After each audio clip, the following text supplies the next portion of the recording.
This is just incredible. I feel so grateful that Tim invited me to share this. This is the most fun I've had so far this year. It's really fantastic. Just changed my life here. I've been cooped up in the middle of Manhattan. I really can't go outside, or we're not supposed to.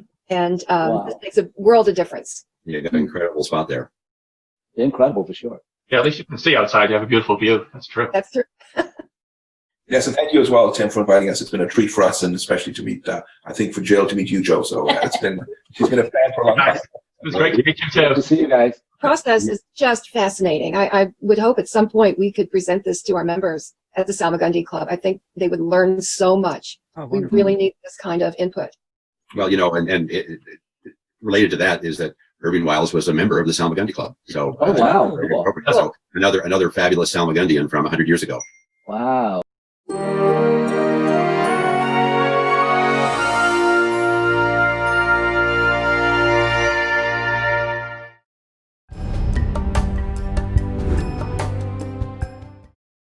This is the painting we're going to look at. And what I'm going to do is I'm going to ask you guys a set of questions, and then I'll call maybe 2 or 3 of you guys in, and you guys tell me what you think. But everybody gets to write down a number. Let's go ahead and get started. Appreciate the work when there's a clear composition, design, and sense of order. And we would give it a lower number if the work feels that it kind of just happened by chance or without planning, okay? Makes the painting about the whole environment that she's in and not just about the model. You know what I mean? I agree. So it brings in the outside and it gives that story too. So part of the design choice or the structure choice in a painting involves that. What are you really trying to say? So it would be, to most amateur painters, they would just zoom in on her, like, what a beautiful model, and just paint that. But clearly he's showing us, the whole environment. And you can feel the outside quality of light and air coming through the room. You know what I mean? True. That was spot on and beautiful. Okay. So, Seth, you said 8. Tim said 9. Quang said 9. I'm probably going to go with an 8 as well. When I analyzed the work, I think it could have been pushed just a little bit tighter. All right, so we're going to move on to the next one. So we're going to move on to quality number 2, which is subject. Appreciate the work when there's a clear subject or point of interest, destination, or focus. Lower the value when you're unsure of the purpose, point, reason, or focus of the work. And so again, this is the work. And so Elizabeth, Joe, and Jill. It looks like contemplation to me. Beautiful. Is what I see. Joe? Yeah, there's obviously a clear subject, and could be contemplation or wistfulness or something. But do we talk about whether we like the subject or not, or just is there a subject? No.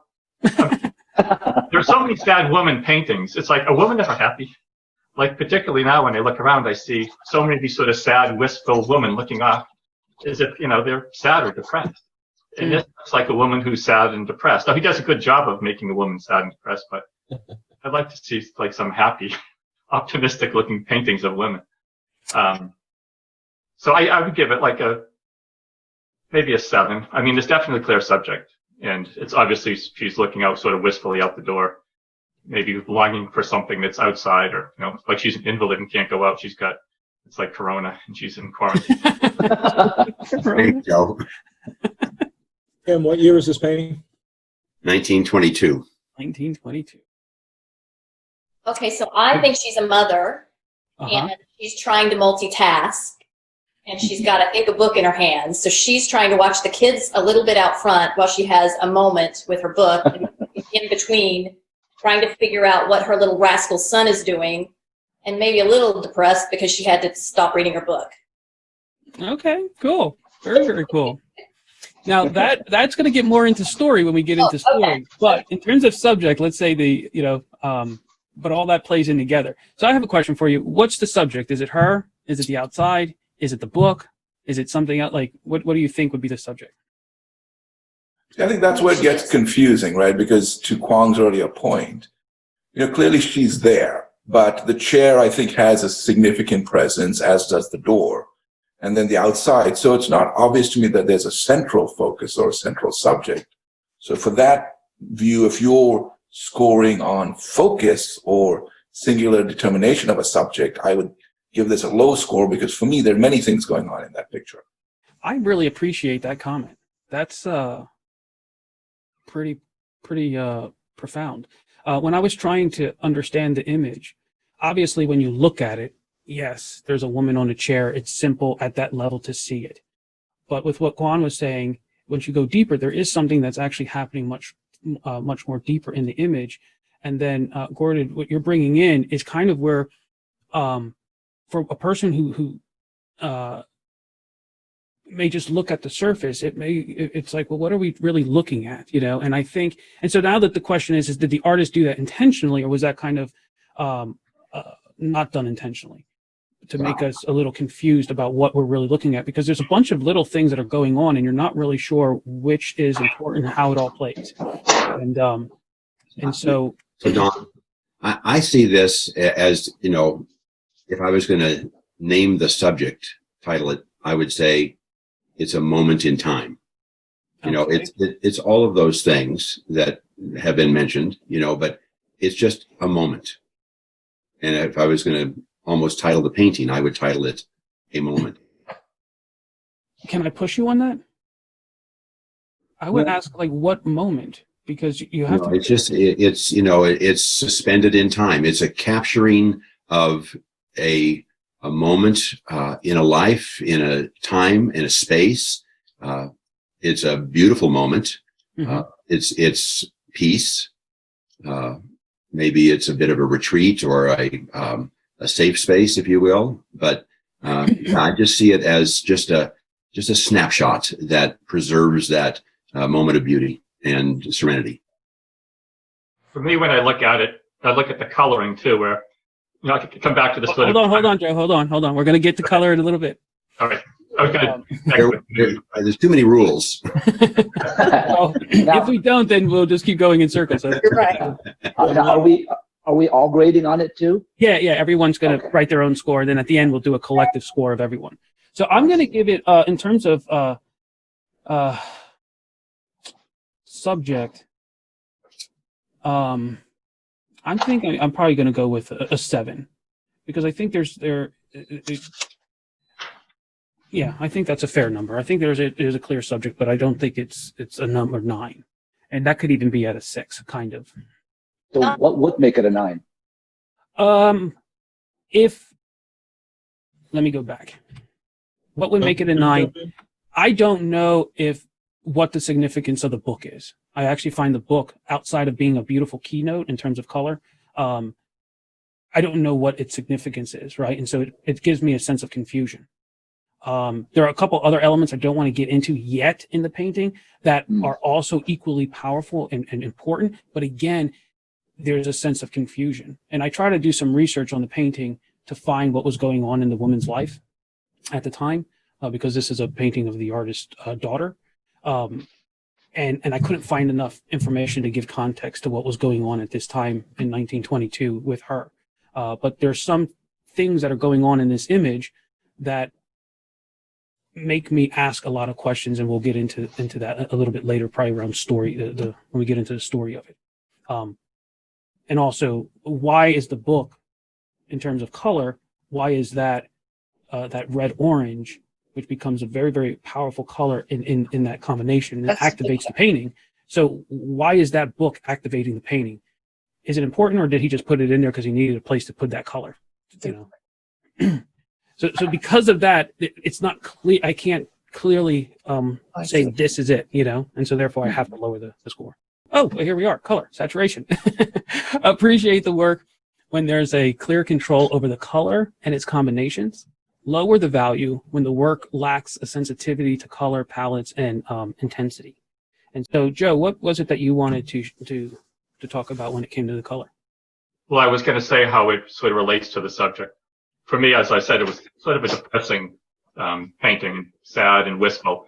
And almost all the colors except for that book and a little bit of brown in the chair, they're all blues and grays and greens, very subdued and kind of sad compared to the color. Like if you picture the sort of an impressionistic style, and impressionists with great colors, and a lot of times, you know, bright reds and yellows and greens and such. And these are much more subdued, which lends sort of a subdued impression of the painting and what's going on in her situation and such. I feel like the book, it's not a very bright red. It's kind of a muddy, on my screen, it's sort of a muddy reddish brown. And it's a little bit of a contrast to the blues and greens, but it's also somewhat in the same value. And it's subdued enough that it's not overpowering and jumping out. Just a little bit of a color note to set up the blues and greens and the grays and such. Yeah. I like the color a lot. I think that it works well to support the subject and the theme. So I'd give it a 9 on the color, I think. Yeah, I'm there with you. I think the color really works well to support the mood of the image. Jill, what would you say? And Seth? Well, I would always defer to Joe Mcgurl.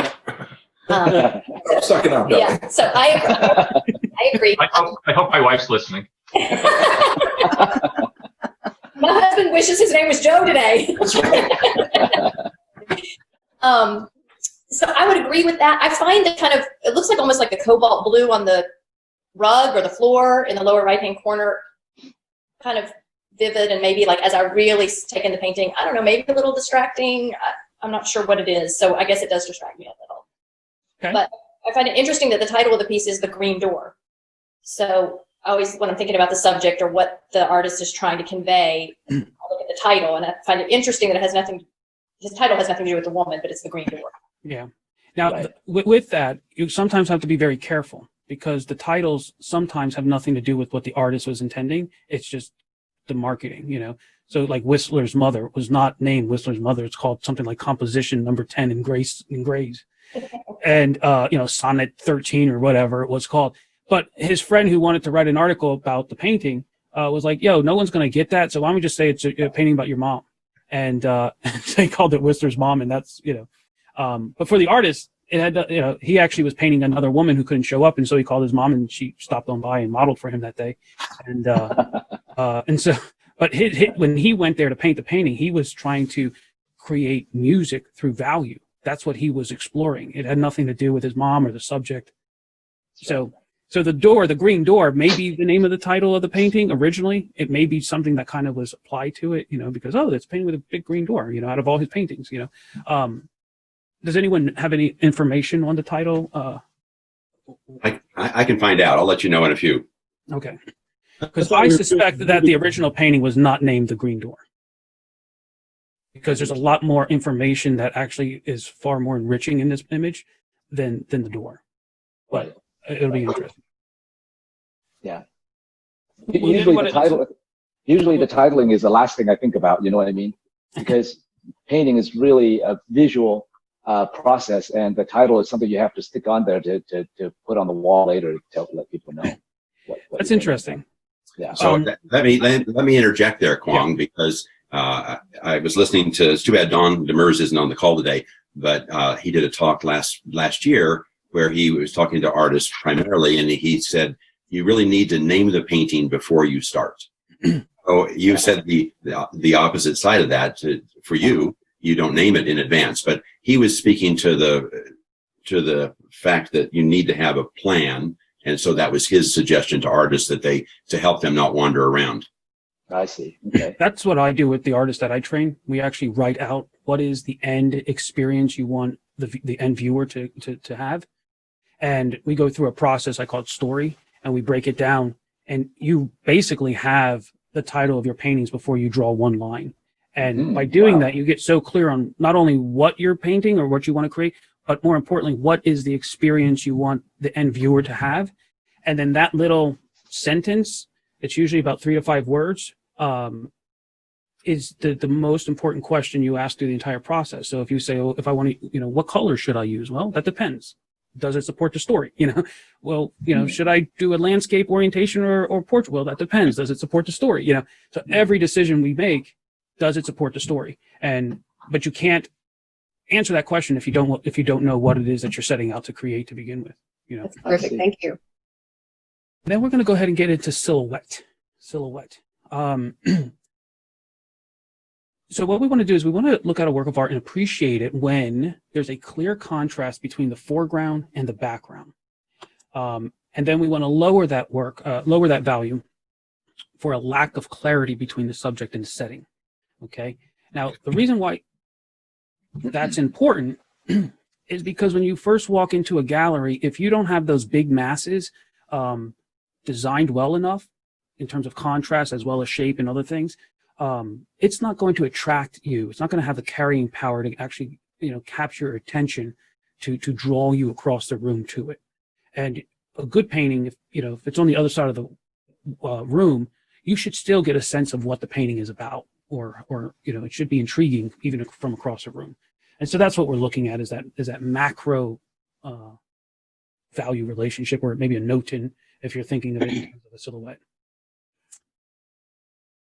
So like if we look at Elizabeth there, the way that the shadow kind of blocked you out against that window is very, very clear. That was very cool to see. It was a woman in front of a window, So, Quang, what would you say? And Seth and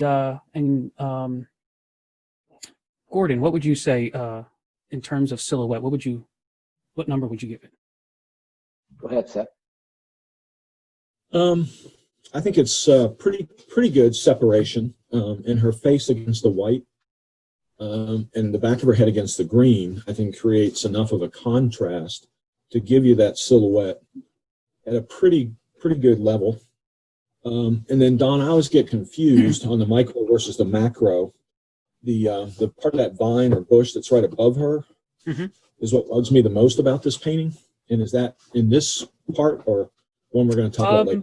Well, we'll talk about that later. We can talk about that in a couple different sections. That little vine is actually really important to the piece, depending on how you read it.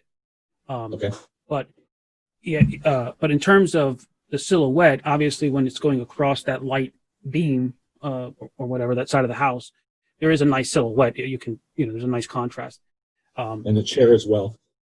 Yeah, and the chair comes forward. I guess, Victor, I'm going to jump in. I'm not sure I'm buying maybe I should ask it a different way. Are you looking for high contrast to define silhouette?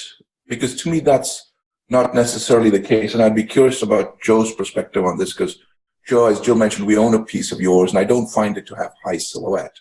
And I would say, in general, my observations of your work is perhaps it doesn't, but that could reveal what a Luddite I am at the time.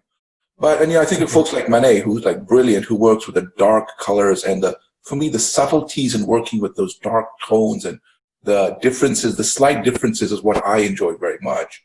And so I guess my question to you is, Elizabeth is high contrast because, we've got a white background and we can't even see the face. So I'd give that a high silhouette score, but I don't think it's visually interesting or pleasing. So I guess I'm trying to understand your definition a little more before I answer. What I would add to that, that's a great question. What I would add to that is you always have to ask, does it support the story? Because sometimes having a low contrast silhouette, depending on what it is that you're trying to communicate, is appropriate. I would dare to say that probably it's not appropriate in most cases, but that a higher contrast. Now, it doesn't have to be blown out like, white on black. Sometimes that just looks weird. But but in this case, we could see that he put a lot of contrast around that head against that door or that wall, that white structure behind her, right? Now, it's very interesting because if we look at the contrast of her body against it, it almost disappears, right? Even the contrast of the floor to the dress, it kind of almost disappears. So what this tells me is that he wants us to understand that she's in her head. She's not present in the room. She's in thought somewhere. Because now this contrast, the eye has to be drawn to this part of who she is, not all of this stuff. Right. And so I'm just thinking that same thing. So, our friend C.W. Mundy, probably lots of people know him in the room, would say this centrality of focus is what Gordon was saying, like you were saying, her head. Yeah. And he would also talk about putting your lightest light near your darkest dark in order to do that. And so I would say like her hair is one of the darkest darks, and then that door frame is one of the lightest lights, and her neck also kind of seems to accomplish that, to make her head, which is kind of the middle of the painting, actually, interestingly. Yeah, she's right in the middle. That I think there's no question that this has really strong contrast with where her head is against that door. So in that sense, that creates a real dramatic sense of contrast. But what I think about painting is that there are 4 different types of lighting, and silhouette is obviously backlighting, where the central light theme, the light source is behind the figure or the subject that you're painting. Light and shadow, such as what Rembrandt does, is called oblique lighting, which is a side angle. And this painting is actually oblique lighting. She is sitting in a soft light, which is from the door, right? But in the background behind her, you can see the sunlight on the ground and the sunlight on the leaves. And so the sunlight is the actual major light, and she's in a secondary light. And he pulled this off brilliantly, because an artist who doesn't understand that, I think he could have made the sunlight even warmer to separate from the cool light that she's in, because that cool light is the sky reflecting into her, really. So it's not a silhouette painting, and for me, I love what Phil was saying, because I love paintings that are super subtle, and so the values, the hardly any contrast. Actually, I'm working on one right now that is for the Prix de West, that you'd have to look twice before you see what's really going on in there, because the value range is like right next to each other. And the whole point of that is that sometimes you want to compose a classical piece in the range of really subtle shifts in tonality. And other times it's Beethoven going for the full range of all the tonalities, for that drama. Yeah. So I think a painting will attract me. If I walk into a gallery, it's not always the contrasty ones that catch my attention. It's the overall relationship of the pieces that work together, It could be a subtle value. It's like hearing somebody sing 2 slight notes and hitting those notes perfectly.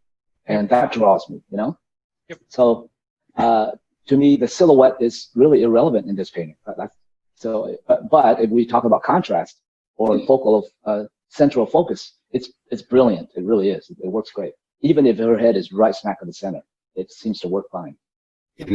Quang, I just realized something that I was looking at this before. This is a very Quang Ho-esque painting, I think. I definitely see, elements in what you do that remind me of this, or this reminds me of you. You think that's right? I don't know. Okay. In what way? The brushwork, or the way? Yeah, I think the brushwork and the light, and I think I've seen figurative works of yours that this is reminiscent of. That's all. I could sort of see that, Tim. Yeah, I hadn't thought of that before, but I like that. Yeah. I do too. Thank you. Something I like about the silhouette in this painting is you move through it, it's always a light against a dark. For instance, if you start at the right side, there's sort of a mid-tone darkish outside, then you hit the white wall there, then the dark silhouette of her face, then the lighter green of the door, then a much lighter chair. And I like how the chair at the top is silhouetted light against the dark door, and then at the bottom it's dark against the lighter door. Yeah. It's a really nice progression all the way through it of silhouette shapes, one against another. Yeah.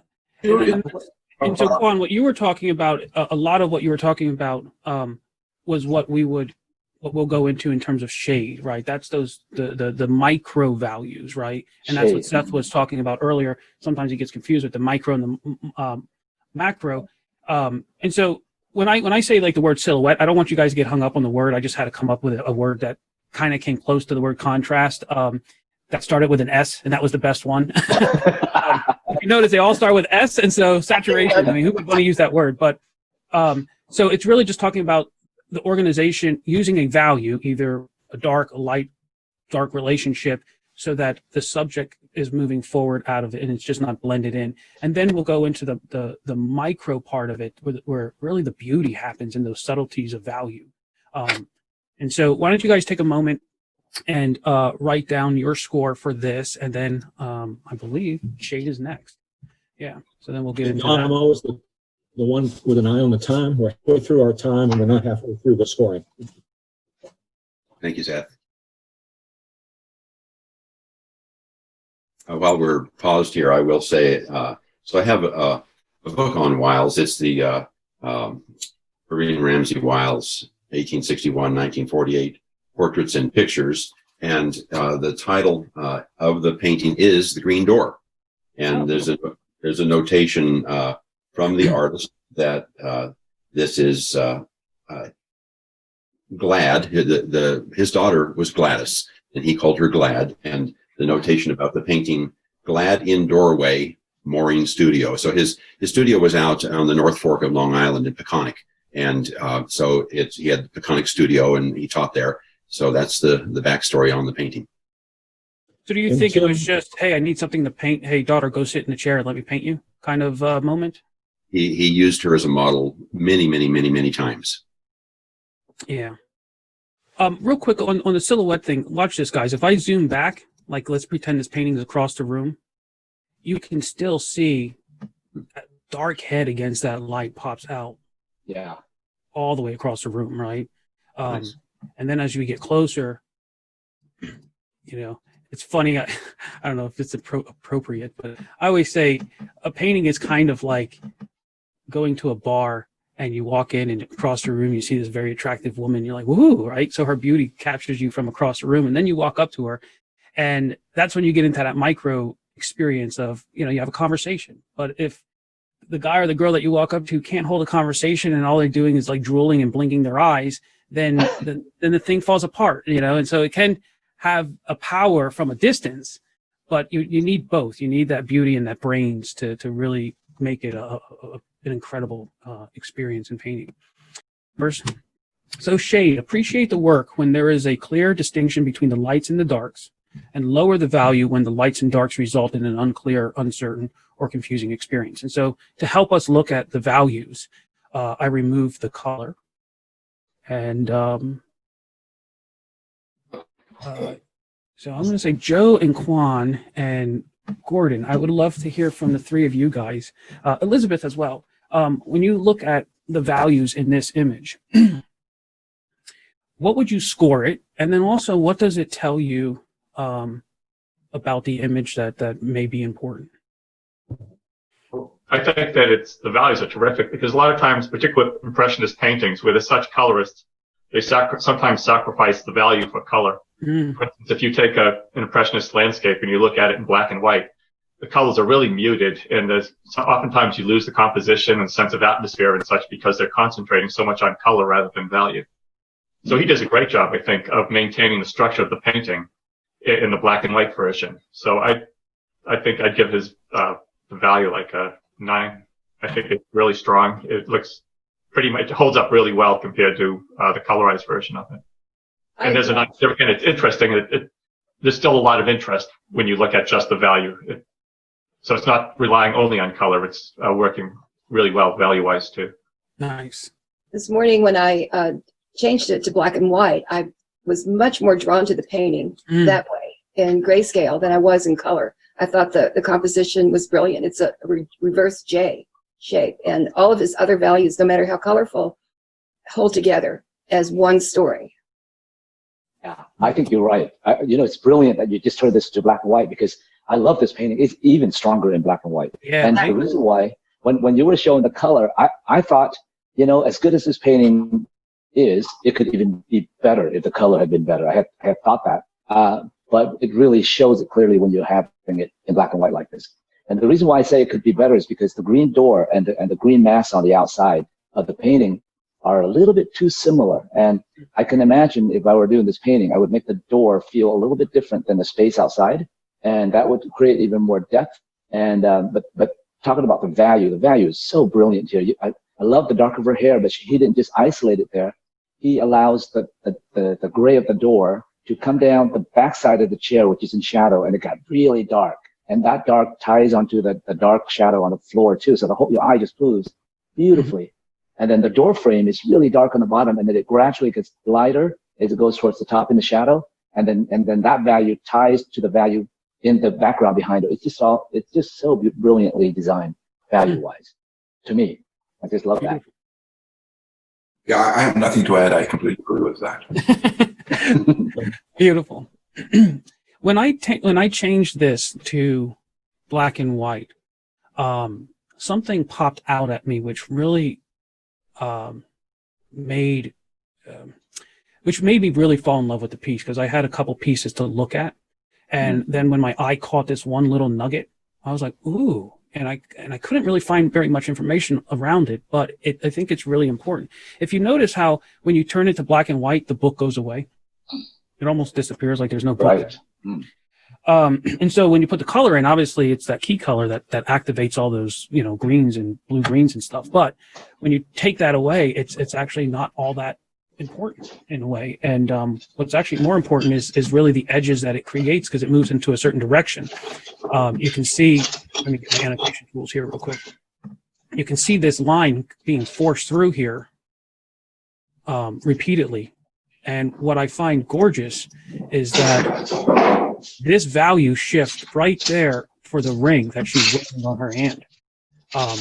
Once you see it, you can't unsee it. So even if we go back to the original, like to the painting in color, do you guys see that ring on her hand? Never noticed it. You're brilliant. No, I didn't. Yeah, I didn't notice it. And then it becomes like, what is she contemplating? Now, when you go to values, it's like a light in the dark, right? It's such a, you can almost see him with his little brush just pop, pop, like almost, like, and then that ring comes forward. And when you start looking through the design of it, you start to see how much of the work goes right through. So, for example, if we just follow, I probably should do this later, but like if we curve around, just allow our eyes to move where these marks are coming. You see how they all kind of are moving us up into that little area. Even the diagonals that move us down through here. If we're moving up through here, we all come through it. Even the like where the verticals come down through comes right into that where that hand is. And so it's like when I look at that, those are all decisions made by the artist. If we call him a designer, it makes more sense. If by the designer, the composer, and it's like, why? What was he looking at? Was he looking at his daughter and just, was he contemplating the fact that this is his daughter? She's married. She has her own family. Like, was he thinking about those kinds of things? I don't know. But that is such a powerful moment in this painting that you can't walk away and just say, well, it was an accident or it has no meaning, because so much is drawn to that one little area. That's terrific.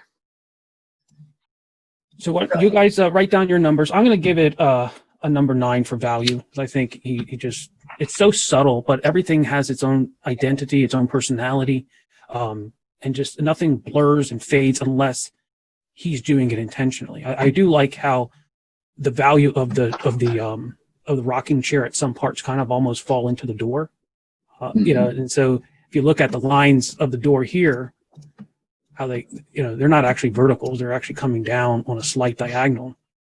And then you have this diagonal here, and it's almost just a subtle little rocking, not much of a movement, but just a little tiny of a rock, that's you can kind of feel a rocking a little bit in there. Get into space. Appreciate the work when your eye passes through the shapes and around the image with ease. Lower the value when your eyes get trapped or knotted when moving through the work. Okay, so what I like to do is start in the top right hand corner, because that's kind of how we read. And then what I'll do is allow my eye to kind of come down the side here, then across, up, and then enter into the center of the piece. And so as we do that, what I'm looking for is, does my eye move easily through? And if it doesn't, if it stops, or there's a harder contrast that it needs to take a little effort to go through, I then need to ask myself, is it important? Like, is it, me going through that little harder moment in the image, does that give me information that conveys something to the story? Or is it an accident in a place that was not planned or uncared for, that kind of tying me up and knotting me up a little bit? And so Seth, Tim, and Elizabeth, what would you guys say on this as you move through the image? Well, for me, I didn't start at the upper left, because my eye was drawn to the chroma of the light yellow-green leaves. Mm-hmm. And I noticed that beautiful S shape or arabesque that's continued with the blue pattern in the rug, and then up through her shape into the chair and then back around. So okay. I felt had great movement, but not from the same starting point. Beautiful, but we're going to get into that in another question, okay? Oh. We talk about the arabesque and the movement. There's a whole question just on that. So I'm going to force you to move the eye this way and around, not in terms of the arabesque, but just allowing your eye to move around the perimeter and then entering into the piece. And then, does it get stuck or knotted when you do that? Well, I'll say, and I'm probably with Elizabeth in what she said, I don't go from the left down, and I do more what you said as you read, and as you read from left to right, I went clockwise around the perimeter and didn't get stuck at all. It was a nice revolution through the piece.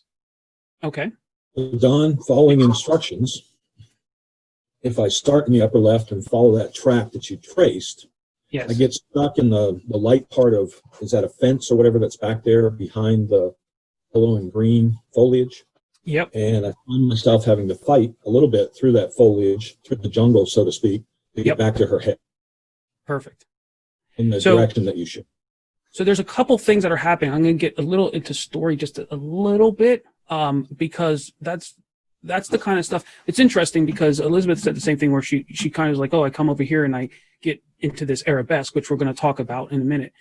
But if we start here and we come down, you can see this whole door. There's nothing. The space between the edge of this chair and that door, your eye can move through here very, very easily. Where my eye gets stuck a little bit is right here. There's a high contrast at that bottom of the door that doesn't really make sense. Okay. So if it doesn't make sense, I have to respect the artist and say, okay, well, what do I need to look closer? Is there a reason why he wants me to slow down in that part? And then I'll move through. And then I see this, we talked about this before, this cobalt blue, this blue, whatever the heck this thing is. Like, what is that? Is that a mistake? Did a little kid run by with ink on their hand? Like, what is that? So, those were the first questions. And then I go back and I give the artist respect and I go back through it and I realize he wants me to stop here. Why? Because there's a vase right here of blue flowers that knocked over. And these are the petals of those flowers.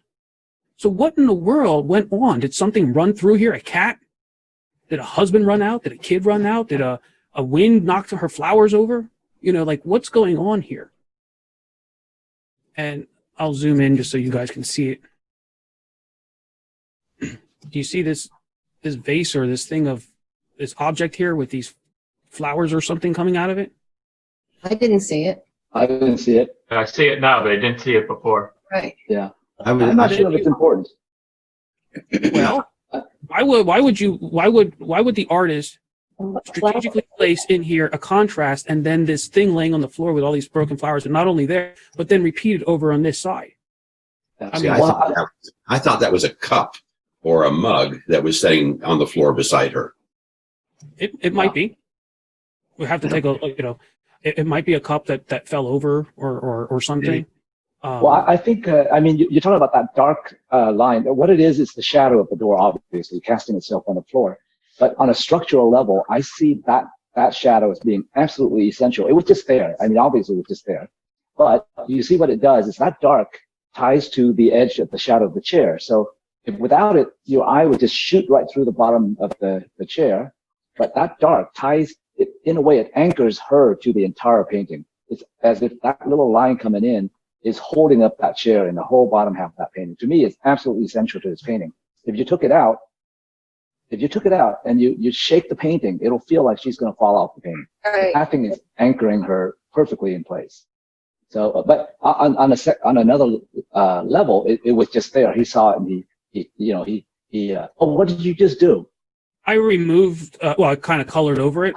I would actually agree with what you're saying, because once you lower that contrast, that value, she does feel like she's tipping over, right? Yeah. So that I love it as part of the design. Brilliant.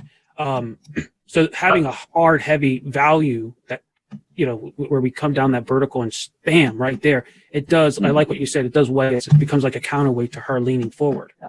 And it brings your eye into that backside of the chair, which is kind of cool. That thing leads you into the chair, which then gets you involved in that part of the painting. Yeah.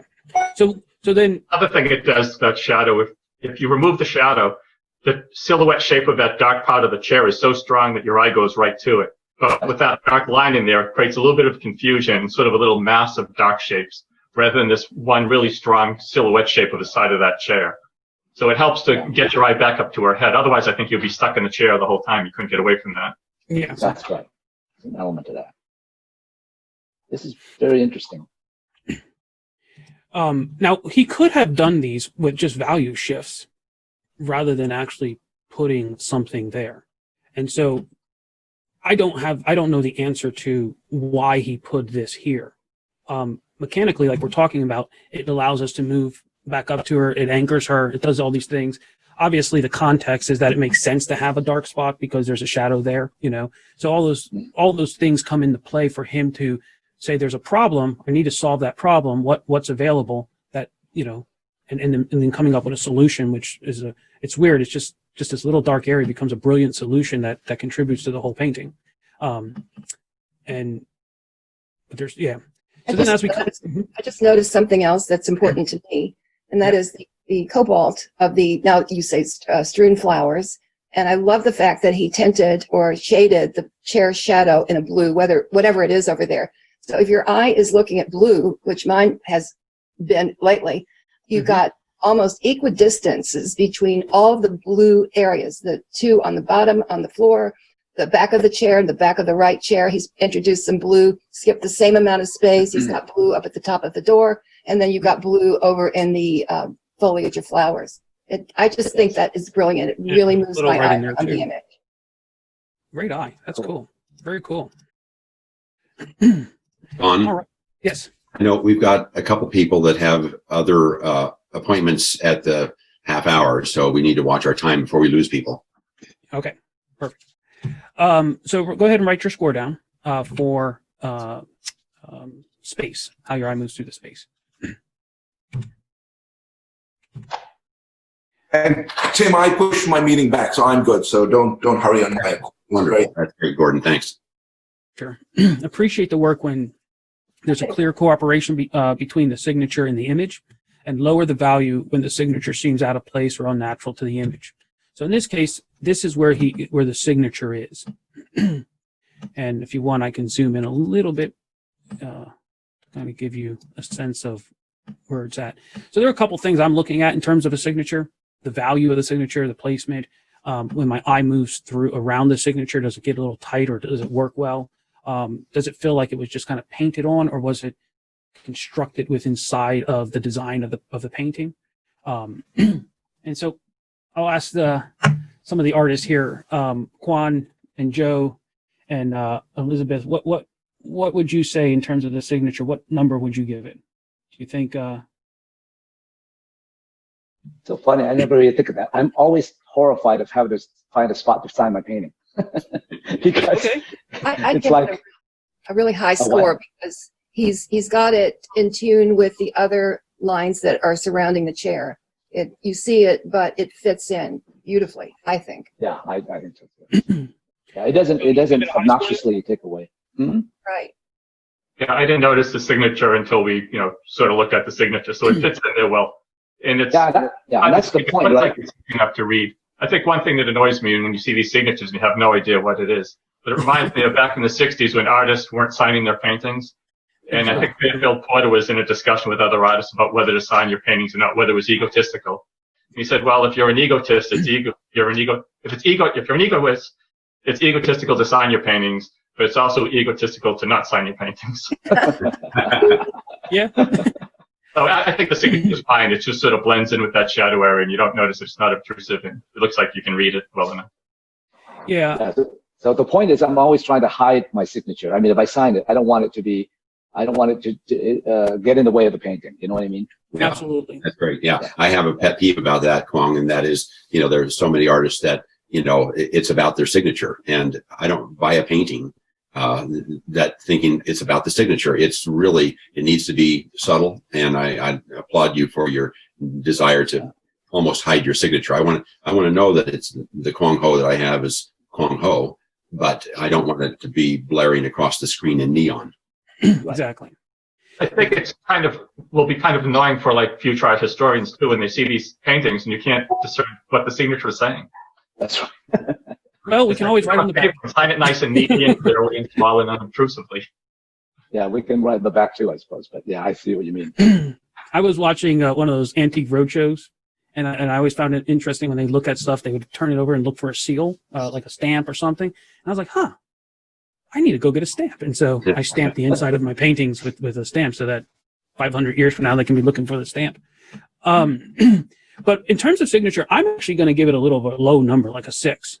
I feel, I don't know if he came back and he wrote something on top of this. There's another name up here.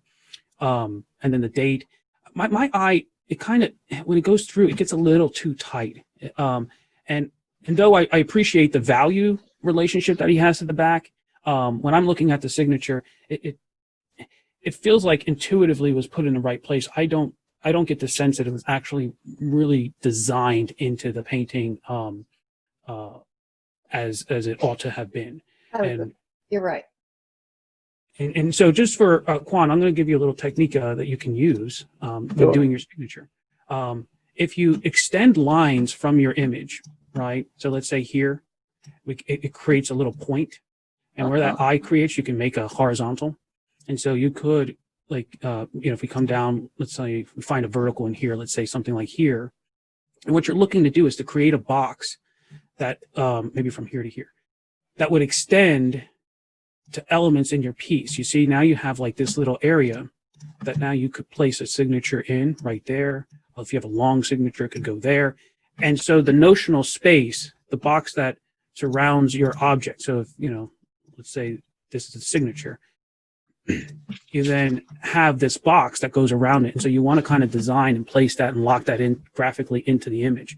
And when you do it, and then you also manage the values, then the signature actually kind of merges into the work, and it feels like it's part of the image, not a sticker put on top of it.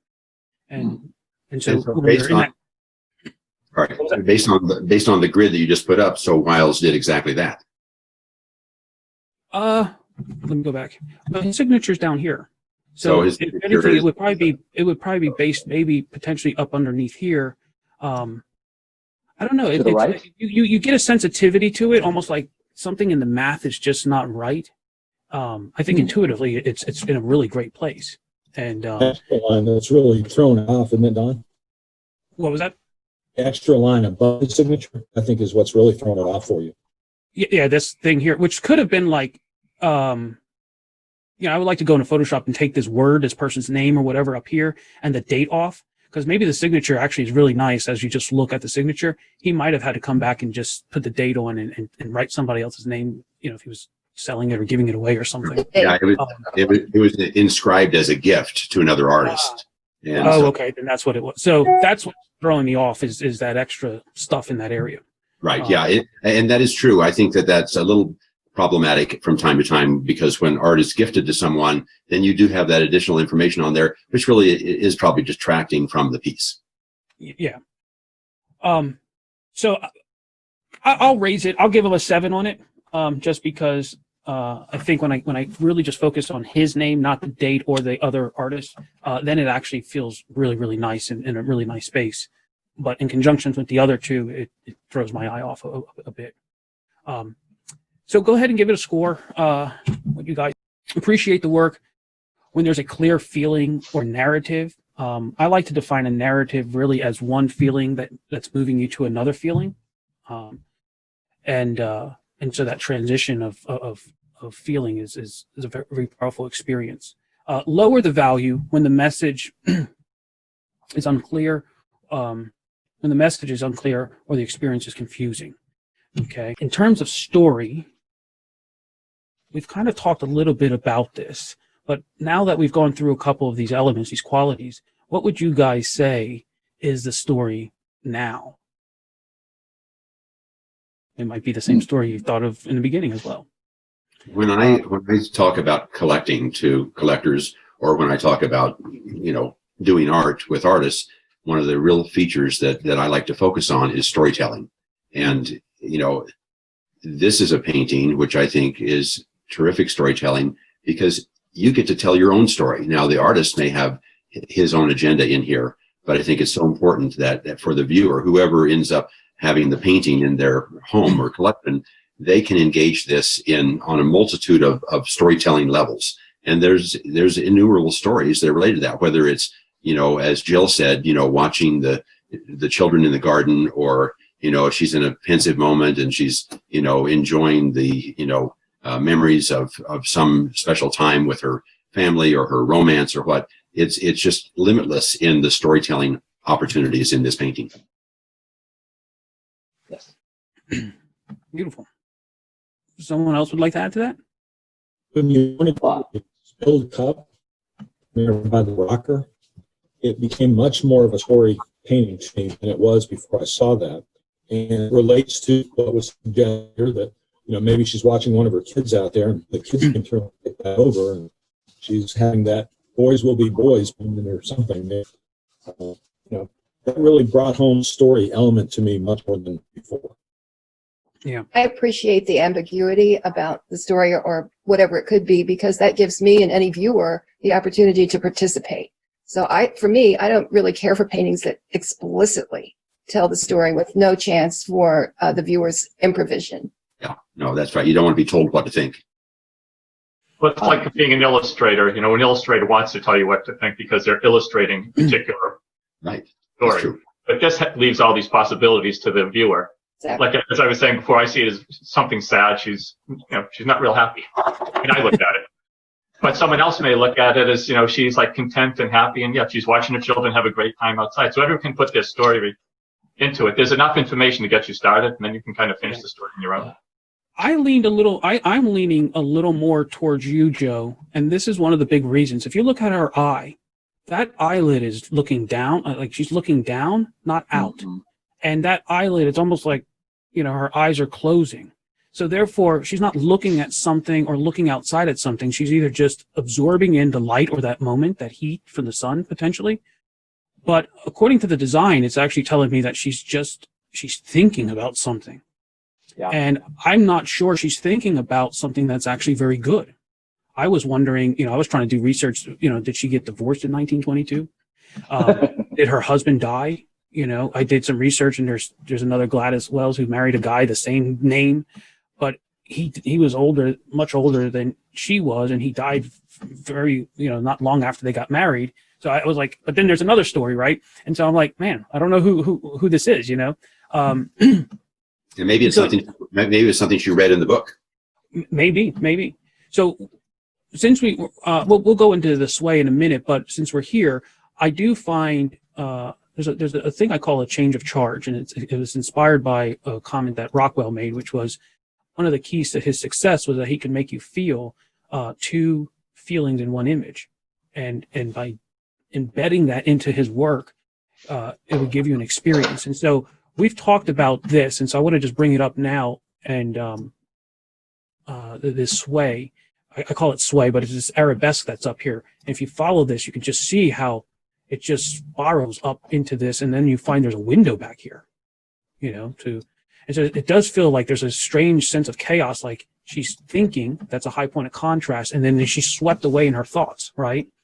And the thoughts are high contrast. There's a lot of dark greens, light green, It's like even though everything is kind of these beautiful, subtle, soft greens and stuff, but her thought pattern is like she's really trying to contemplate and like think through something. And then you bring this contrast of this ring and that book. I don't know what the book is again, but then you also have this split, this brokenness that's over here that shoots right out. And it's like something, I don't know if the wind came in and then came back out, if something left, and she's contemplating the turmoil around that thing. Because you have this movement here, and then you have this one bending back this direction, which is, this opposite direction of it. So there's, just visually, there's this strong twist. And then over here, which is interesting, you have a lot of lines that are creating these box shapes, right? So you have these straight, set of diagonals on one side. On the other side, it's all arabesque and movement. It's outside, right? But what connects this ordered house to this almost chaotic, overgrown, outside free life, if you will, is this harsh contrast of her head, her thinking. So she's living in one world, but her mind is free somewhere else, or thinking about something else. And maybe again, it might have been inspired by the book, So when I look at these things, these are kind of when I'm looking at the geometry that's underneath it, it's giving me strong clues on what's happening, in this moment. And again, you have the petals over here, but then you have this base here, which is very interesting. This man-made base. This is just the petals separated. Well, I think just my input on storytelling. I don't think storytelling. I think what a painting evokes is more interesting to me than the actual literal story that it tells. For example, the Western art genre, and Seth would know this because the story is so important to those paintings. But the feelings that they evoke sometimes is completely devoid in those paintings, which makes them null and void to me, as a painter. It has to be beautifully done. And that's a language that is that visual language. And you're touching on it with all the visual things that are happening. If an artist doesn't know that kind of stuff, it doesn't matter how much storytelling goes into the painting, it's not interesting. So to me, what's really evocative about this painting is the elements of the light and shadow and how he allows her dress to move into the door frame and how she's tied into that chair, all of those things. But the story, when I look at this in an instant without having to analyze it, I get the feel of a contemplative, maybe mid-afternoon sunlight and kind of a day where you're on quarantine, you just got to read the book, and then you stop the book and you're feeling life, without any thoughts in your head. You're just soaking in that one moment without saying it's good or bad. It's just that I've been in that spot before. That's the feeling that it evokes to me, and that's all that I really need to know. All the other details are just, they're just part of what happens to be surrounding her at the moment when an artist paints. And, for me, when I pick up a paintbrush to paint, I don't try to plan every detail. I just let the whole thing tell me how it feels as a whole. And then when I go to paint it, I have to pick apart the details, choose which, like that shadow of the door. Do I make that a little sharper than it is, or do I make it a little softer? Do I make that shadow a little bit smaller? Those kind of things. Do I make that light, that's the sunspots on the floor out there, do I make that warmer or cooler than the inside of the house? So I have to judge all those things, and then I can decide what to leave out. But again, the whole story, I'm not so concerned about detail. I leave a lot of detail out, and I invent a lot of other stuff. You know what I mean? Beautiful. It's for composition. When I first looked at it, I said contemplation, and I just stick with that because that's what it is to me. Yeah, that's what the story is to me too. Beautiful. So go ahead and write your score down. For me, in terms of story, I'm going to give it, I'm going to say probably about a 7. Because in the end, I'm still uncertain what it is, even though there's all of these beautiful players involved. It's not as clear as it typically is. It normally is for me. But do you have to be certain? Can't that be left? That's. I will say this. After studying hundreds and hundreds of paintings, you tend to find there's a lot of certainty in it. And the fact that I feel uncertain about it is, for me, a very strange feeling. Because normally, like, you look at the design and boom, it tells you what's going on so often. And so now there could be a lot of reasons. This could have just been, a practice piece for him, like something that he really wasn't planning to put, a lot of effort into, and and he gave it away as a gift to a friend, or so he might have been wanting just to play around with something and not really make it into a masterpiece, and so that's a potential, that's a possibility, but it's also possible that he just was playing in the sense of, hey, I'm going to put these elements and then you create your own, whatever it is that you think it might be. I do think contemplation is a really great word for this, and that's what I would name the painting. The question then is, what is she contemplating? And that's I just don't know enough, and but that's okay. Yeah, we don't need to know. Yeah, it's fine. It's a gorgeous painting to look at. For me, as a collector, go ahead, Elizabeth. Go ahead. For me, I really can't separate 8 and 9, soul and story, because they're so linked. When I first looked at this painting, I recognized it as a beautiful painting, but I did not feel that little tingle in the solar plexus that I look for, which tells me I'm connecting with a beautiful painting in a soulful way. Mm-hmm. So soul is the next one. So let me just go ahead and read it. Appreciate the work when the art clearly explores the feeling or energy of its subject. Lower the value when the work focuses on outward details and doesn't explore the essence, energy, or truth of the subject beyond what is seen. I think the conversation around story that we've been having is kind of a blur between story and soul. Yeah. And I think this painting has far more soul in it than it does story. And yeah. Yes. You guys agree with that? Yeah. Yeah. And for me, a lot of the soul is like, it's not about, well, did I paint this, leaf correctly? Is that the same kind of leaf that's in that area? For some artists, that's important. What's more important is, for him is, do we feel this movement coming through? Do we feel that movement? Obviously, that gets into the arabesques and stuff, but that's the technique. But it's more important that we feel this movement. And then he contrasts it against all of these pillar-like shapes on this side. And so that distinction of those two feelings just in that top part of the image here is powerful, and it's almost directly right down the center, right? It's like two halves of a person. That's a right brain and a left brain, That's actually kind of cool. And I'm starting to want to look at that story again. That's interesting. So, Seth, what would you say? Do you think how would you rate the idea of soul? I think he's got it pretty high on the scale. And I think there is a lot to the head being in the exact dead center of this painting and that sheer dividing line between the door jamb and the door. Yeah. And, one half of the painting is about nature. Half of the painting is about made things and, the concrete objects of life versus the life of nature outside the door. And I think that really is the subject in a lot of ways. Beautiful. But it's definitely got soul. Appreciate the work when there's a clear rhythm, pattern, or pulse embedded in the spaces, shapes, and lines. Lower the value when the space, shapes, and lines are random, static, or lack of rhythm.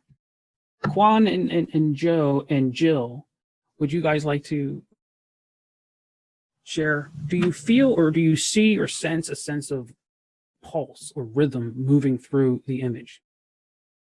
Is there something that's being repeated intentionally, spaces that our eye then moves from one mark to another mark, and there's a rhythm or a math even behind it? Thank you, guys.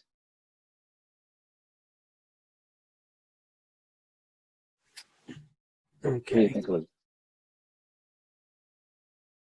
Yeah, I'll jump in. I think the spacing wise, as I mentioned in the very beginning, I love his choices for the spaces, actually. Could the painting be better? Arguably, yes, a little bit. It could be a little bit better, but for what it is, I think it's a beautiful painting, and anything else would be subjective in thinking, because the space, the way he did it, and leaving her at the bottom half of the painting instead of putting her head is in the center, but she's not occupying the majority of the painting, so that becomes about space, and I think that he pulled that across really beautifully. As far as where the placement of everything is, that's where you can debate whether it could be better or not, and but that's he's making choices based on a big original space, and that works great for me. It becomes so subjective at a certain point, so I hesitate to say too much about what's wrong with it. I like what's working with it, and Yeah. Purely in rhythm, you've got these verticals in the door, you got the horizontals in the back of the chair down through the seat and the underneath, on the left side of the painting. But then as soon as you go out the door, it's all hues and curves and things. And again, I think it's that man-made versus nature kind of thing going on. There's different kinds of rhythms in the two halves of painting almost, to me. Yeah, I would agree with you. I like it. It's sort of order versus chaos. Outside in nature, you have all these much more chaotic shapes and random shapes, where inside in the house you have order and everything's geometric. So I think there's a really nice contrast between that. I'm still torn between having her in the middle of the painting or having her to the left, more to the left side. I'm not sure whether I like that or not. Sometimes I like it because it's kind of unusual to have the head almost smack dab in the middle. But part of me wants to see more outside of the door. But it's kind of 6 of 1, half dozen. It'd be kind of fun to do two versions. One where you can see more outside the door, and this one here where it's sort of more geometric and she's right in the middle. But I think the spacing and the rhythm is really nice throughout the painting. It's interesting you say you want to see more outside the door, and yet what he does is he strategically cuts that shape right there. Right. If that wasn't there, you probably feel like, oh yeah, I'm outside, right? But the fact that he cuts it off, it does make you feel like, I'm not getting everything I'm supposed to get, you know?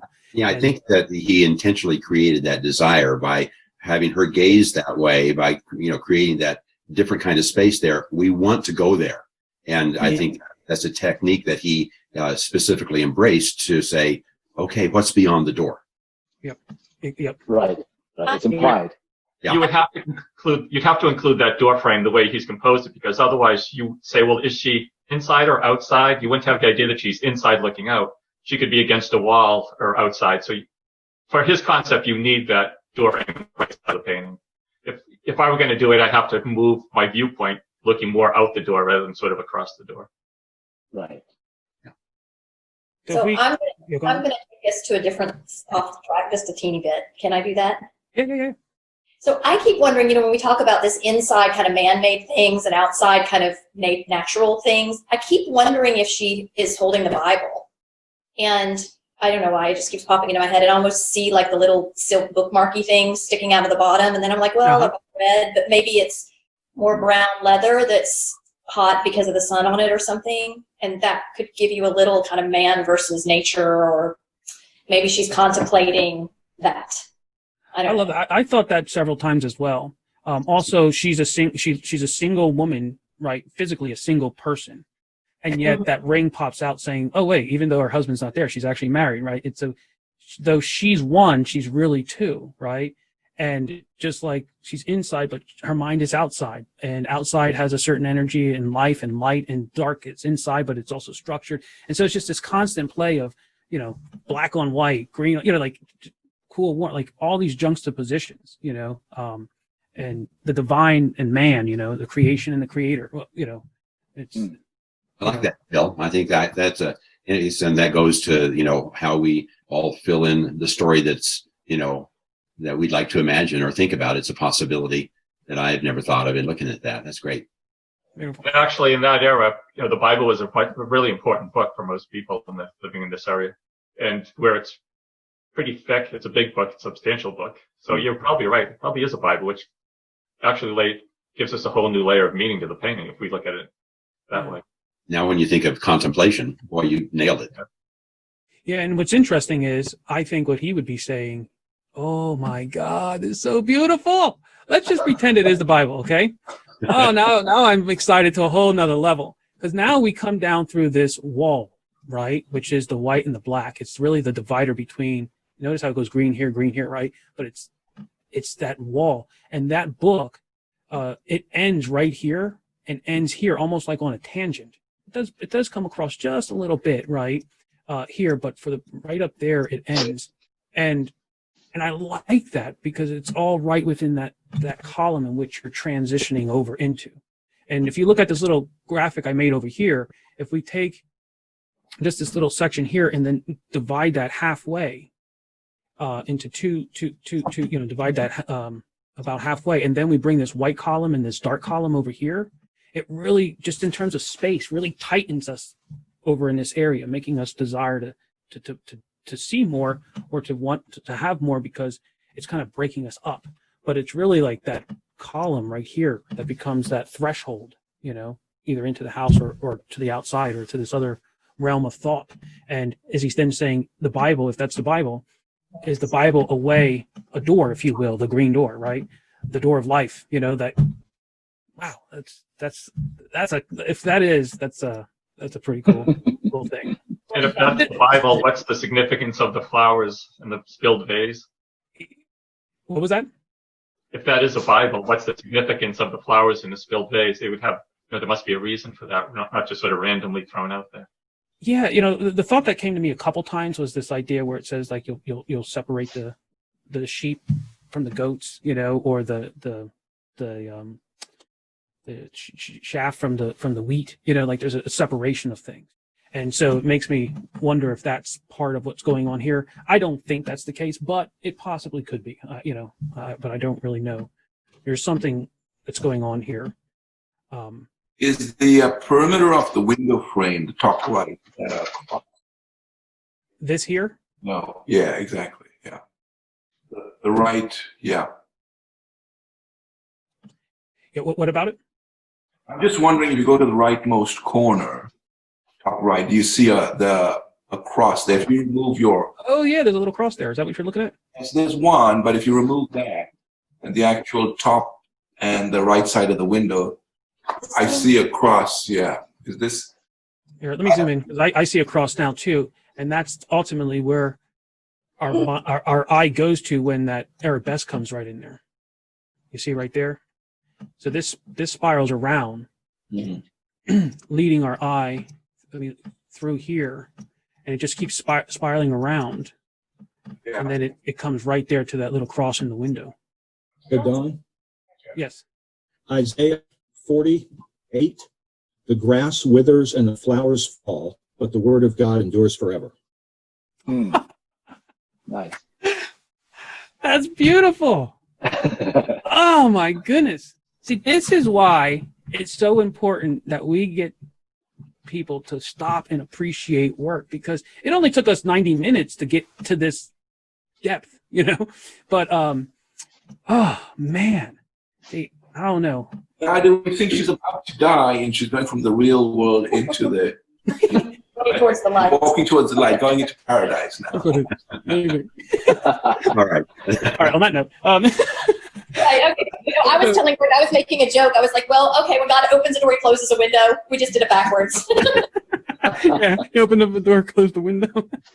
That's funny. That's beautiful. So give it a score on spacing. I actually think he did brilliant in terms of spacing. I mean, there's so much rhythm and pulse, which I like how Harold Speed said, if you don't have repetition in your work, it does not breathe. And something that doesn't breathe is dead. And so it's something that you do want to look for, is these rhythms over these repeated elements. Appreciate the work when there's a clear grooming of both positive and negative shapes. Lower the value when the negative shapes or shapes, spaces or shapes seem unintended. Right in here, this is really nice, where he comes back and he begins to kind of craft this space a little bit down in here. You can tell like he's painting over that. And that's really nice. Even through here a little bit. You can feel him sculpting the edge, the space right around here. Maybe I'll go a little higher. I thought you'd change your mind. I'll be at a 7. That's where I'm going to stay. Unless somebody else can try to change my mind, then that's fine. If you turn that into black and white, I think you see so much more how he did tend to all the areas. And his use, what fascinated me were the lights under the chair, which maybe they would be there, maybe they wouldn't, but they're very useful to the painting. They're useful to the composition and the movement. But I couldn't see that until I changed into grayscale. Well, let's just go back real quick.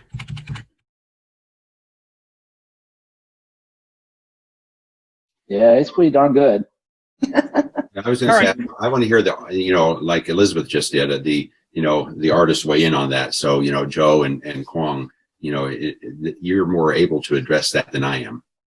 Yeah, well, I think shape is the most important element in painting. If you understand shape, that it's not really a figure. Everything can be abstracted down to shape. A color is not a color until it has a shape, So this comes down to, when I look at this painting, there's no ambiguous shapes. There's no ambiguous colors because he understands shape. Now, the argument is, can it be placed differently or even better, But I'm going to cut him a lot of slack because, he has a situation where this model sits in the chair and then he tries to make a composition out of it. And then he painted what he saw in front of him. So, when you have a situation like that, there's not a lot of time to try to organize it into a masterpiece like, maybe like Joan of Arc by Lepage, and that thing is crazily, beautifully, perfectly designed. But on a painting like this, you can start with an idea like this. You're just reacting to what you see and do the best that you can without fainting, So I think you did a marvelous job. It's easier to actually talk about what's working than picking out what's not working. Sometimes when it's really not working, it's real obvious, but there's so much of this painting is working that I'd have to really look hard to see what's not working. You see what I mean? Right. Yeah. I So agree. if it's working, you add that score, you make that score higher, because, He's getting high marks all over the place. yeah, I agree. What were you going to say, Joe? I'm sorry, I cut you off.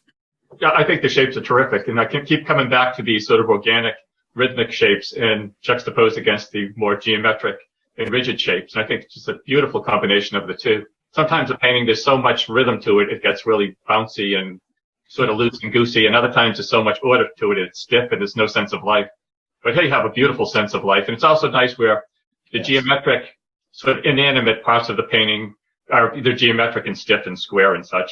And the things that are alive and moving, herself, the outside, her dress, things that have movement are much more rhythmic and flowing and just more, they have a sense of movement. So you have this, one hand, there's a great sense of movement on the parts of the painting that move, but then there's this stillness and stiffness on the parts of the painting that don't move.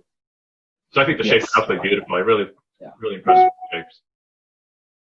Nice. Sway, appreciate the work when there is a beautiful movement or flow designed into the work.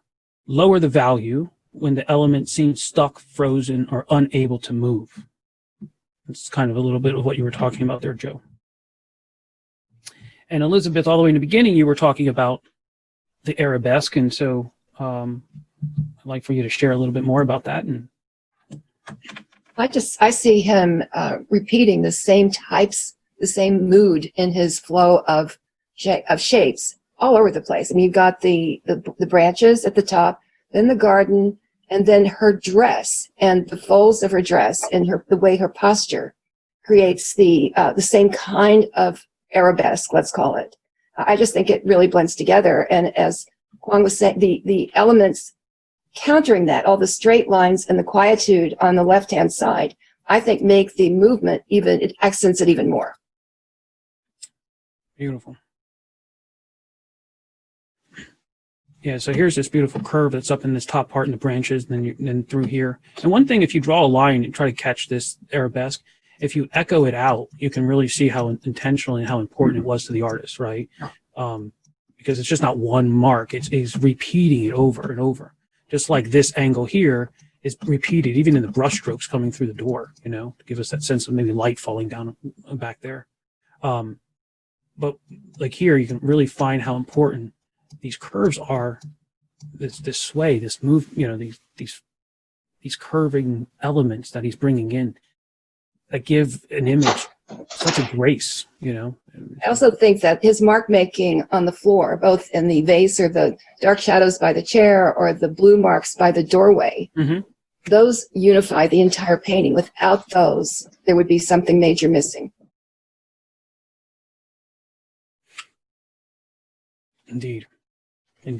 Yep, coming through here, down through here. Rockwell would do that oftentimes. He would do that with red a lot, where he would just pop red, and it would just if you follow the red in his paintings, it would move you through them pretty neatly.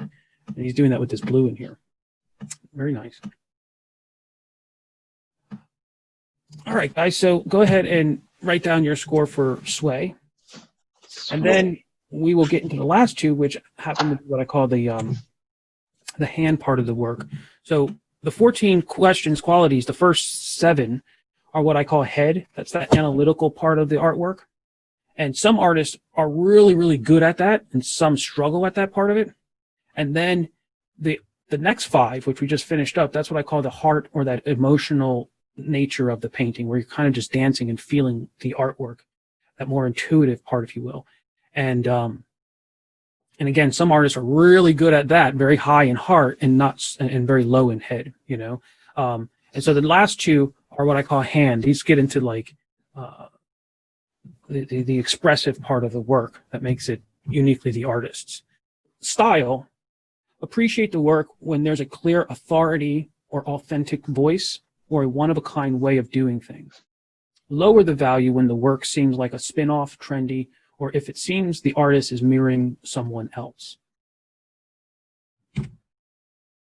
Now, one of the issues with this question is, if you're only looking at one work of art, you kind of have to judge it off of what you know in the art world, or judge against what you know of the artist himself, right? And so what we try to do is just focus on the artwork, not bringing other paintings into it, which is kind of very, very hard. So it's a tricky question. But Tim and Seth and Gordon, would you guys like to tackle this one? in terms of, do you believe the artist has a distinct style? And if so, is it a high, yes, meaning it's a high style, like it's specific. If you saw this style, you'd be like, oh, that's a Wiles painting. Or is it great, but is it a Renoir painting, or is it another impressionist? That kind of is what I'm looking for. Well, when I think about this category and I think about style, I think that what I see here is a bold hand. I think that he's very confident in his brushwork, very capable, and as an impressionistic style. I look at the white in the front of her dress above her waist, and I just see such absolute confidence in his own ability. And I think that he's got his own voice here. There are other impressionists that painted. I know that he was good friends with Sargent. He was very close with William Merritt Chase.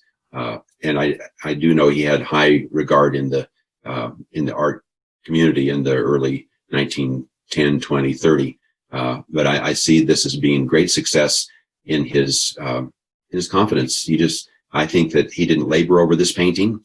I wonder, I'd love to know what kind of time he spent on it, but it just seems so successful stylistically. Beautiful. Tim, I would agree that he definitely seems confident. Certainly within American Impressionism, he's not one of the best known per se, but he is certainly within that style, and not unique necessarily, but I think confident was the right word that you used. I've seen, paintings like this, like a Daniel Garber is one that comes to mind that, would do something like this. Right. And I think it's different enough that he's showing his confidence in his little touches versus, trying to echo a Sargent or a Garber or, whoever you might bring up. Yes. An ash can painter or somebody, that this has some confidence in it. I would agree with that. So Seth, on that then, because you made a really beautiful argument where it is a yes, but then you also made another argument where you probably couldn't give it a number 9. So you may give it a number 9, but I'm kind of curious, what number would you give it? I go 8, just because it's not totally unique, but it is confident, and there are minor elements that differentiate it from similar painters of the same period. And you got a lot, you got hundreds of painters painting in that style at this time. Yeah. And how would you differentiate yourself? Yep. So I think the word confidence is a brilliant word, because if it's and that's really having that sense of authority when you're actually doing it, and so, yeah. And Gordon, what would you say then? What number would you give it? Yeah, I think the work is beautiful, so I think that sort of draws my score. In terms of uniqueness, I couldn't look at this and say this was the artist, right? I'm not familiar enough with his work, and as people have mentioned, I think there are a number of folks with not dissimilar styles. I think if you look at Quang's work, generally it's Quang, right? I mean, he has a unique style. It's quite particular. I'm not sure, but Tim, this artist much better than I do. Would you be able to look at the piece and just identify it? I think it's lovely, but I don't know if it's unique. Right. No, I agree. I don't know that I could look at it and know, and oftentimes I can. And so in all honesty, I don't think that was the case. He was regarded, one of the book that I have, in fact, I should just hold that up so that people can, if there's anyone that, see if I can get the reflection off of it. But it's, there you go. Maybe you can get the title there. But in any case, this book, forward by Bill Gertz, refers to him as the premier portrait artist of 1910, 1920 in America. So he was ranked as the very best of the portrait artists. His financial success was second to no one. So there's lots of interesting information in the book relating to the monies that he made. So even though I did not know him well, he was very well regarded. It's interesting how artists come and go off of the radar, and probably because he was known for two things. He did a lot of maritime paintings out on Long Island, and he had quite a number, and they're very desired apparently. And then the figurative works, the portrait works, in the marketplace, I think probably 100 years later, we don't have a great regard for a lot of those, but he has, for whatever reason, he's not as well known as some. he was, he painted with Chase a great deal. They were good friends. He had a school on Long Island that, his father was an artist before him. They had the school together, and then he ran the school with his daughter Gladys, and she was a very good painter in her own right. So I don't know a great deal, but those are snippets of what I know. Interesting. So what would you then give it a score then, Mr. T?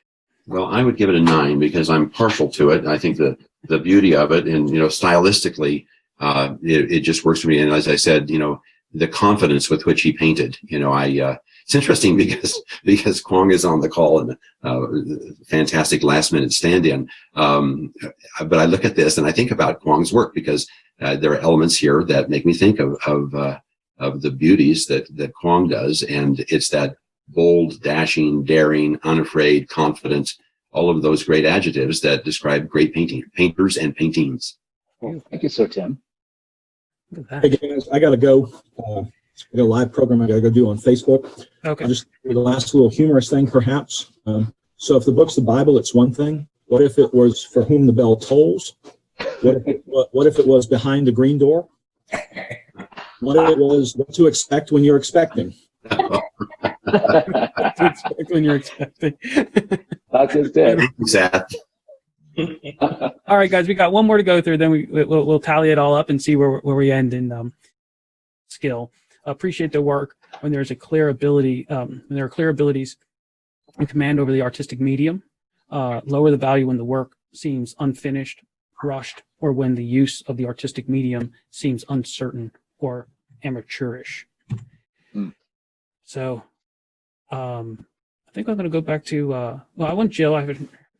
Jill, kind of curious what you would grade this or score this, and Joe, and Elizabeth. Yeah, seems like I always put the three of you together for some reason. So, what number would you give to this? I gave it a 10. Nice. I'm not an artist, but I gave it a 9. And Joe? I gave it a 10 because even though I'm not emotionally involved with it, I think it is just a spectacular painting. And yet it seems to be, as you said, Tim, painted with such assurance, almost casually, that it's a magnificent piece. And for me, the book is simply a device to add the complement to all of these blues and greens. Without the red book, the whole thing would take on a totally different feeling. Yeah. If you put your thumb up in front of the screen over the book, it goes. It gone. dies down. Yeah, it droops. Then when you reveal it, it activates that color palette. Right. I would give it a 9 too. I think it's he obviously can paint, but things aren't over rendered. He gives you just enough information to tell the story without getting into too much of the niggly detail, which really isn't important in this scene. I think the composition is terrific, and also that the blue flowers on the floor. One thing I wanted to say about them too is something I often do is I put my finger over something and pretend it wasn't there. And if I put my finger over those blue flowers, I can't get away from her head at all. But those blue flowers allow me to jump back down to between her head and the floor. So that helps move things around. But I think the application of paint is really wonderful. It's thick and gestural, but it's not sloppy. He still has a lot of control over it. But I really like the degree of rendering. It's just enough. It's not too much. Tells the story. Leaves some parts of the painting somewhat ambiguous, like the background garden. You know it's a garden there, but you don't know what type of flowers they are, and it's not important at all to the story.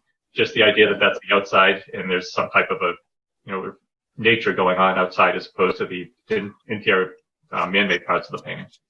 But I really think the skill is really just right on. The modeling of the figure, the three-dimensionality of the dress, and the sort of that chiffon fabric.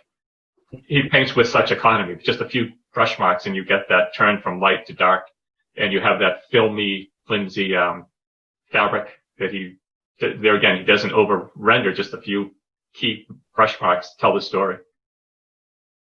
Beautiful. I just have to add one more thing to that, which I totally agree with everything you said. This morning, when I was looking at it closely, I could see that there are very faint but perfectly rendered tiers of fabric under the over fabric of the dress. And I just think that is such a delicious complement or addition to the, it's just so particular in the midst of such looseness. I love that. Beautiful. I'm with you guys. I give it a 9. I'm always amazed when painters keep their paint clean.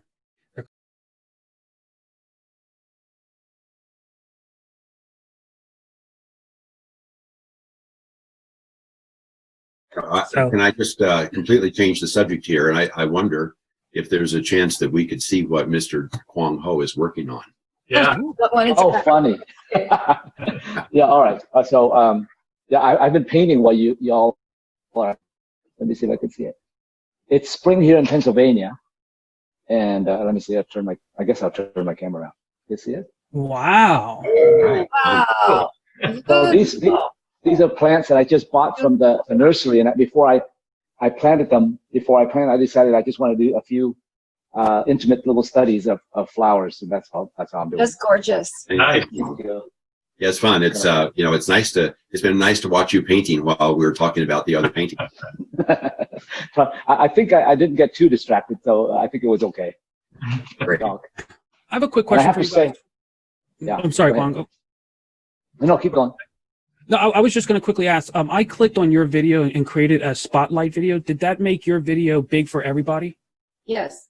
Yeah. Okay, perfect. Yeah.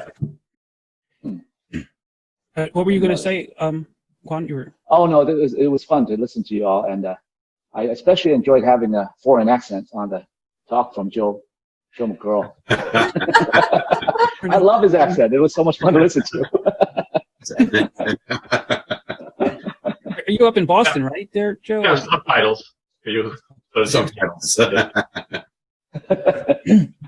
A special thanks to our companions of art and culture. Thank you for sponsoring this video and helping us nourish many more souls with art.